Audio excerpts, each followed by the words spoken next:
I spent weeks testing 5 search engines that all promise the exact same thing, that they will never spy on you, and by the end of this test, only one of them actually kept that promise. The other 4 all had some version of the same quiet compromise, hiding underneath the marketing, and once you see it, you will never look at the word private the same way again. If you use any of these tools right now, and most of us do without even thinking twice about it, you need to hear this before you search for another thing. 5 brands, 1 identical promise, and only one of them actually held up once I looked underneath the marketing. Let's break down exactly what I found, engine by engine, so you can decide for yourself which one deserves a place on your own device. Let's start with why this even matters, because most people assume private search engines are basically interchangeable. You pick one, you feel safer, and you move on with your life. But that assumption is exactly what lets these companies get away with quietly different business models underneath an almost identical privacy pitch. Every single one of these 5 engines exists because Google logs an almost unbelievable amount of information about you. Google processes more than 8.5 billion searches every single day, and every one of those searches gets tied to your account, your device, your location, and a timestamp. That data does not just sit there either. It gets used to build an advertising profile detailed enough to predict things about you that you never explicitly typed into a search bar. Think about how much of your life actually flows through a search bar without you ever consciously thinking about it that way. Medical symptoms you were worried about at 2 a.m. Relationship problems you never told a single person about. Financial questions, legal questions, questions about your own body, your own mental health, your own fears. A search history is not just a list of queries. It is closer to a diary that you never intended to keep, written one search at a time, and most of us never stop to think about who actually has access to read it. That is the real reason this test mattered enough to spend weeks on, because the stakes are much higher than most people assume when they casually switch their default search engine. And it is not just about individual embarrassment either. Search data gets bought, sold, subpoenaed, and occasionally leaked in breaches that expose far more than most people realize they have shared, simply by typing a question into a box that felt private in the moment. Once you understand how permanent and how valuable that data actually is, the difference between 5 engines that all claim to protect you starts to matter a great deal more than a simple marketing comparison would suggest. So 5 alternatives built entire businesses around promising something different. I tested DuckDuckGo, Brave Search, Startpage, Mojik, and Kagi side by side over multiple weeks, looking specifically at what each one actually does with your data once you hit enter, not just what their homepage claims. What I found was a much messier picture than any of these companies want you to see, and one engine stood clearly apart from the rest. My testing process was fairly simple, but it was consistent across all 5 engines, which matters if you want results you can actually trust. For every engine, I ran the same set of everyday queries, from general knowledge questions to local business searches to more sensitive topics people genuinely search for in private moments. I checked each result page using a tracker scanning tool to see what was quietly loading in the background. I read each company's actual privacy policy line by line instead of relying on the summary version most people skim past. And I dug into where each engine's funding actually comes from, because a company's business model tells you more about its real incentives than any privacy policy ever will. That last part turned out to be the most revealing piece of the entire test. Let's start with DuckDuckGo, because it is by far the most well-known name in this entire space. DuckDuckGo built its reputation on a simple promise that it does not track your searches or build a profile of who you are.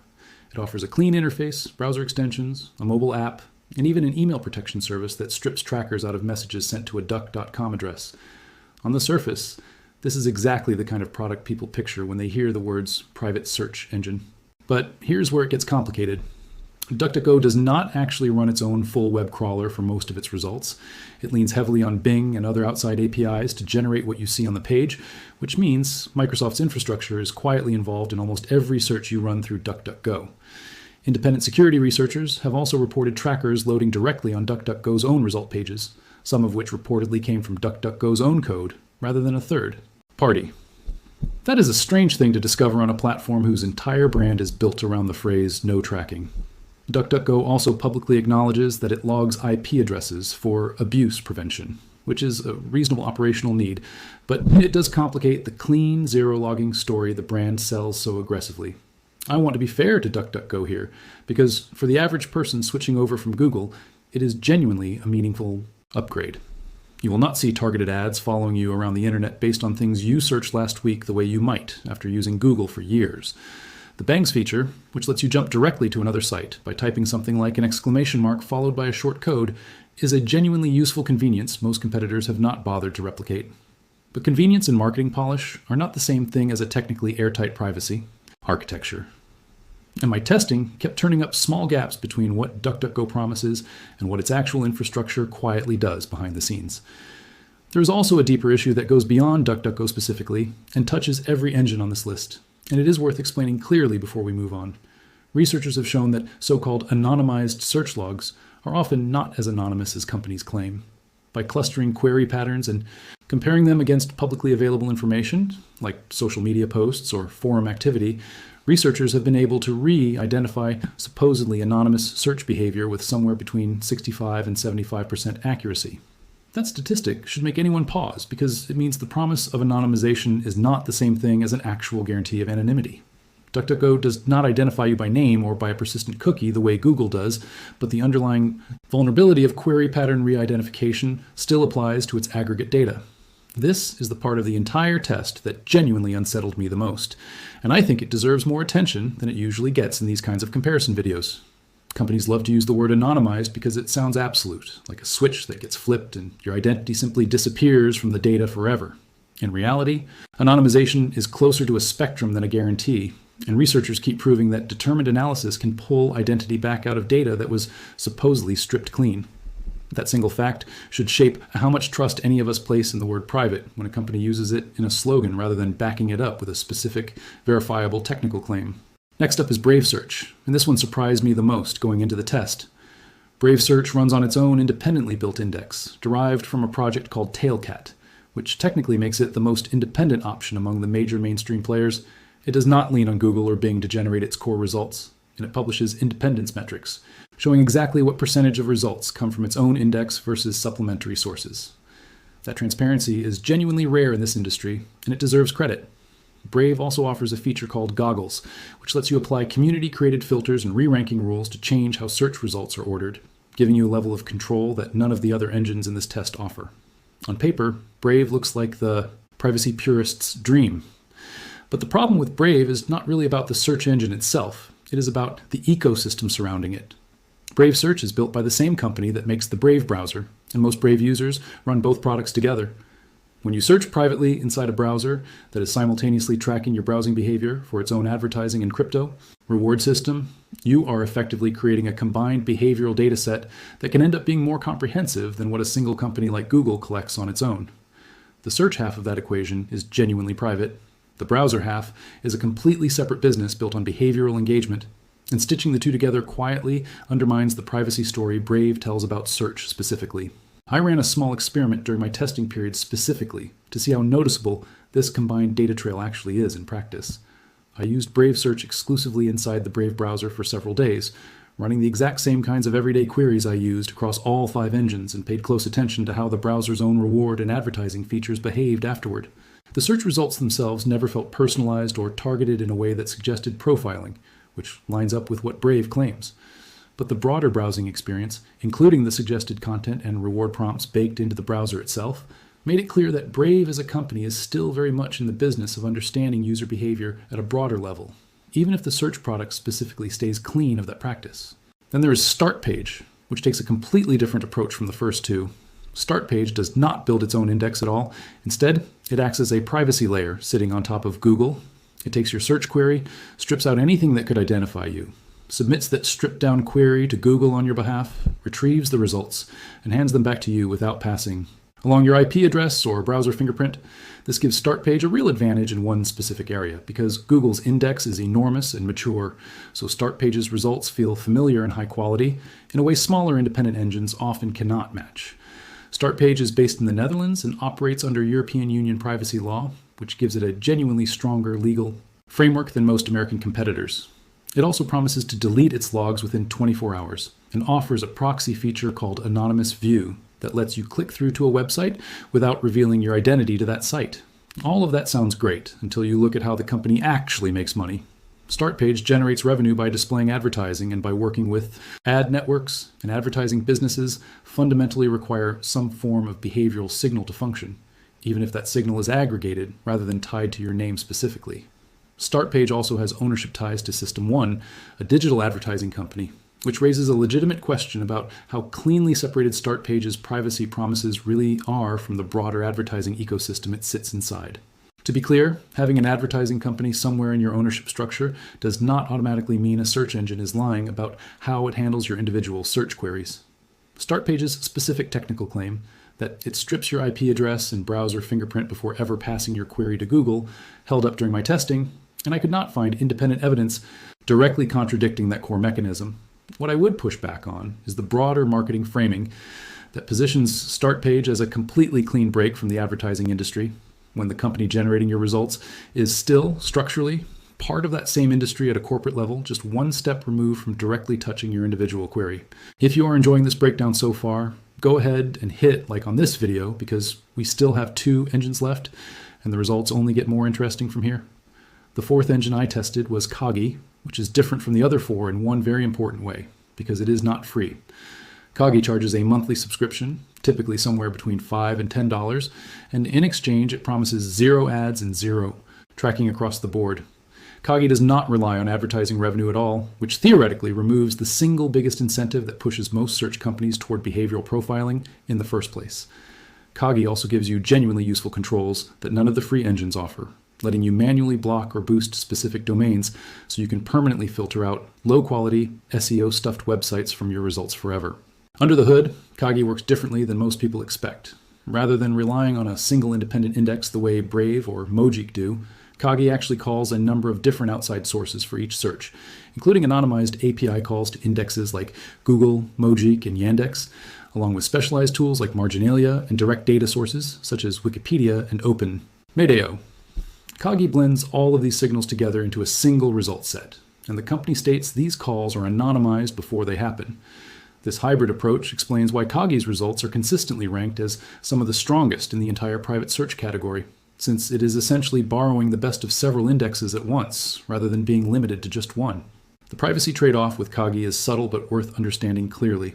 Because Kagi is quietly routing anonymized calls through Google's and Yandex's infrastructure behind the scenes, even with anonymization in place, you're still indirectly dependent on the very companies most privacy-conscious users are trying to avoid in the first place. Kagi's no logging, subscription-funded promise is genuinely one of the strongest business model arguments in this entire test, but its technical architecture means it is not a fully independent alternative in the same way its marketing sometimes implies. There is also a practical consideration with Kagi that has nothing to do with privacy architecture and everything to do with real-world adoption. And I think it deserves mention here because it affects whether most people will actually stick with any of these tools long-term. Paying $5 to $10 a month for a search engine is a genuinely unusual habit for most internet users, even privacy-conscious ones, simply because search has been free for the entire history of the modern internet.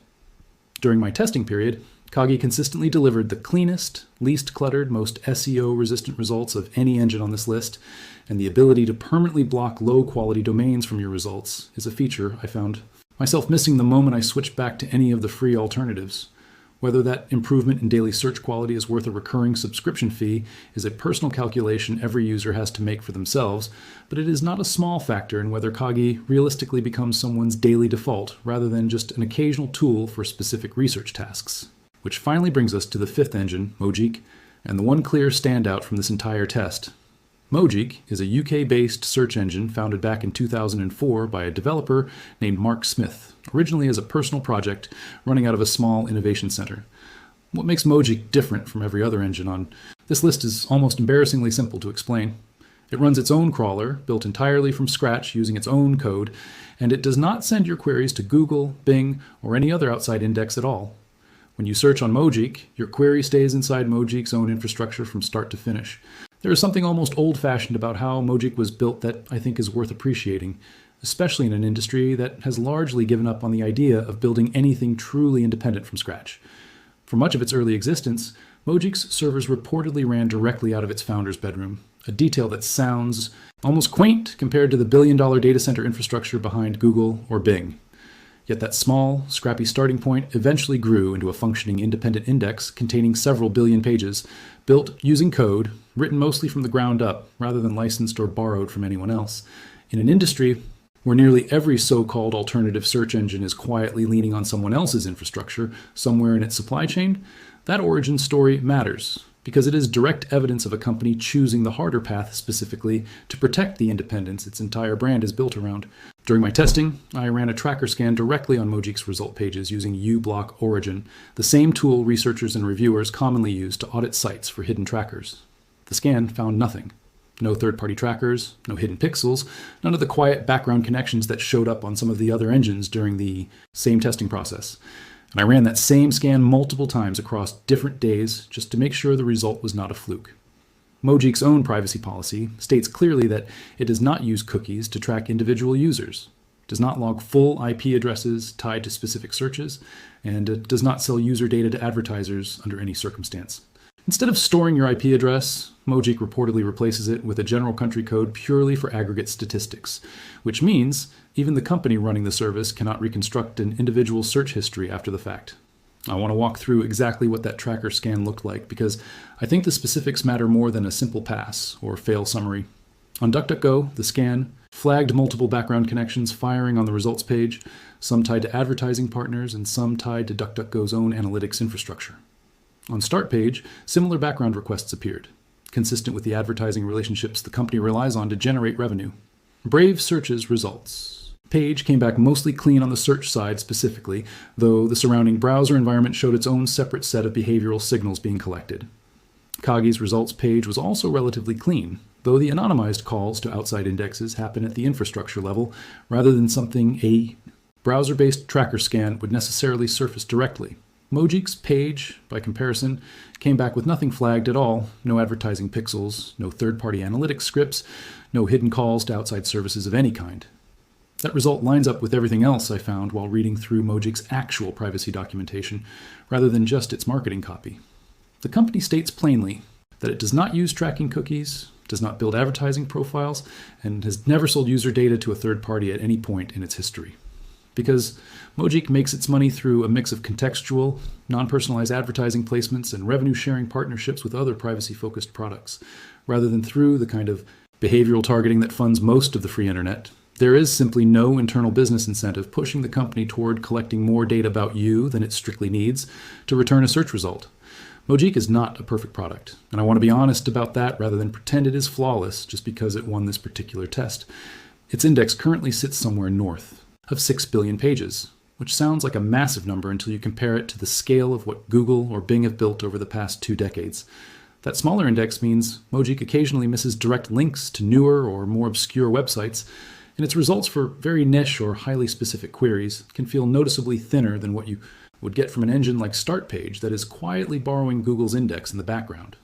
Reddit famously blocked Mojik along with other non-Google search engines back in 2024, reportedly to protect its own AI licensing deals, which further limits how much community-generated content Mojik can surface compared to competitors. I actually ran into that Reddit gap myself during testing, and it is worth describing honestly rather than glossing over it. When I searched for a fairly specific product comparison question that I knew had a detailed, helpful discussion thread on Reddit, Mojik simply did not surface that thread the way Startpage or Brave did. That is a real, tangible limitation for anyone who relies heavily on forum discussions, community reviews, or crowdsourced troubleshooting threads as part of their everyday searching habits. Mojik is also noticeably weaker on hyper-local queries, like finding a specific nearby restaurant's current hours or a small local business that has not built up much of a web presence, since its smaller index simply has not crawled as deeply into that kind of long-tail, constantly changing local data. If your daily searching leans heavily on those kinds of queries, you will likely find yourself falling back to a larger index at some point during a typical week, even if Mojik remains your default. But here's the thing that matters most when you're specifically testing for spying rather than testing for raw search quality.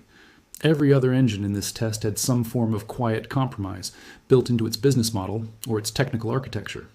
DuckDuckGo leans on Bing and had trackers show up on its own pages during independent scans. Brave Search is genuinely independent for search specifically, but its tight integration with the Brave browser creates a combined behavioral profile that can rival what it claims to protect you from. Startpage delivers excellent results because it is fundamentally a Google proxy funded by an advertising business with direct ties to the ad industry. Kagi has the best funding model of the group, but quietly routes anonymized calls through Google and Yandex behind the scenes to generate its results. Mojik was the only one of the 5 that had no outside dependency at all. no ad-funded business model creating pressure to profile behavior, and no trackers detected during independent scanning. That combination is genuinely rare in this industry, and it is worth explaining why. Building and maintaining an entirely independent web crawler is one of the most expensive, resource-intensive things a technology company can attempt. It requires constantly recrawling billions of pages, building ranking algorithms from scratch, and maintaining server infrastructure capable of indexing a meaningful slice of the internet without leaning on anyone else's existing work. Most companies look at that cost and decide it is easier to license someone else's index instead, which is exactly what DuckDuckGo, Startpage, and Qwant all do to different degrees. Mojik made the harder, more expensive choice, and the direct result of that choice is a search engine with genuinely nothing quietly connecting it back to a larger, ad-driven company like Google or Microsoft. It is worth pausing here to appreciate just how unusual that decision actually is within the broader technology industry. Nearly every company building a consumer product today looks for the fastest, cheapest path to market, and licensing an existing search index or partnering with an established player is almost always that faster, cheaper path. Choosing instead to build and continuously maintain an entirely independent crawler at real financial cost with a smaller company and a smaller budget than any of its 4 competitors in this test is closer to a philosophical commitment than a simple business decision. That commitment is exactly what showed up so clearly in the tracker scan results, because independence is not just a marketing claim for Mojik. It is baked directly into the technical architecture in a way that is much harder to fake or quietly compromise later. Now, before you go delete every other search engine off your device, I want to be fair about the trade-offs here, because a responsible privacy decision is not just about picking the single most private option and ignoring everything else about how you actually use the internet. If you want the closest thing to Google's actual result quality with a genuine privacy layer on top, Startpage remains an extremely reasonable choice, especially for everyday searches, where finding the right answer quickly matters more than absolute independence. If you want a fully independent index with strong modern features and you are comfortable using it inside its own browser ecosystem, Brave Search is still a very capable option for most daily use. If you specifically want the highest quality results available anywhere in the private search category and you do not mind paying a monthly fee, Qwant remains genuinely excellent, even with its quiet dependency on outside sources factored in.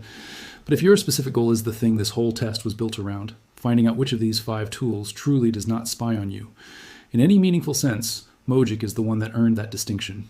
No outside index dependency, no advertising business model creating pressure to profile your behavior, no trackers detected during independent scanning of its result pages. If total independence from big tech infrastructure is your actual priority, and you are willing to accept a smaller index in exchange for that independence, Mojik is the only one of these 5 that delivers on the promise every single one of them is making in their marketing. There is one more layer worth mentioning before we wrap this up, because it applies to literally every option on this list, including Mojik. None of these search engines can hide your activity from your internet service provider unless you pair them with additional tools like a reputable VPN or the Tor browser. A private search engine stops the search company itself from building a profile on you, but your network provider can still see that you visited a search engine's domain in the first place, even if it cannot see the specific words you typed. If your privacy goals extend beyond just the search engine itself, layering a VPN or Tor on top of whichever engine you choose closes that remaining gap. And that is true no matter which of these 5 options you ultimately decide to use. There's another practical layer worth mentioning here too, because a search engine is only one piece of your overall exposure online, not the whole picture. The device you are searching from matters just as much as the search engine itself, since operating systems, browsers, and even individual apps can collect their own separate streams of data, regardless of which search engine you type your query into. Switching to a genuinely private search engine like Mojik is a meaningful step, but it works best as part of a broader set of habits, including a privacy-respecting browser, careful app permissions, and an honest awareness of what your internet service provider and mobile carrier can still observe about your general activity, even when the content of your searches stays hidden. So here is the actual bottom line after weeks of genuinely testing all 5 of these side by side. Private is a word that every single one of these companies uses in almost identical marketing language, but it does not mean the same thing across all 5 products. Some of them are private about tracking, but funded by advertising. Some of them are private about search, but paired with a browser that tracks everything else you do. Some of them are private about your identity, but quietly dependent on the very companies they claim to be an alternative to. Only one of the 5 I tested had no compromise hiding anywhere in that chain, and that is Mojik. None of this means you need to abandon the other 4 engines completely or feel guilty if you keep using them. Every one of these 5 options is still a meaningful improvement over searching directly through Google without any privacy layer at all. And the right choice genuinely depends on what you personally value most between raw result quality, cost, convenience, and absolute independence. Now, what this test really proves is that the word private printed on a homepage is not something you should ever take at face value, no matter how trustworthy or well-designed that homepage looks. The only way to actually know what a tool is doing with your data is to look underneath the marketing, check the funding model, and see what happens on the technical side once you actually hit search, which is exactly what this entire test was built to do, one engine at a time, over several genuinely tested weeks. If this kind of deep side-by-side testing is useful to you, make sure you subscribe to this channel because I'm going to keep pulling back the curtain on tools that market themselves as private, secure, or independent, and showing you exactly what is actually happening underneath the marketing. Drop a like on this video if it changed how you think about the word private, and let me know in the comments which of these 5 engines you are actually going to switch to after watching this. Thanks for watching, and I will see you in the next one.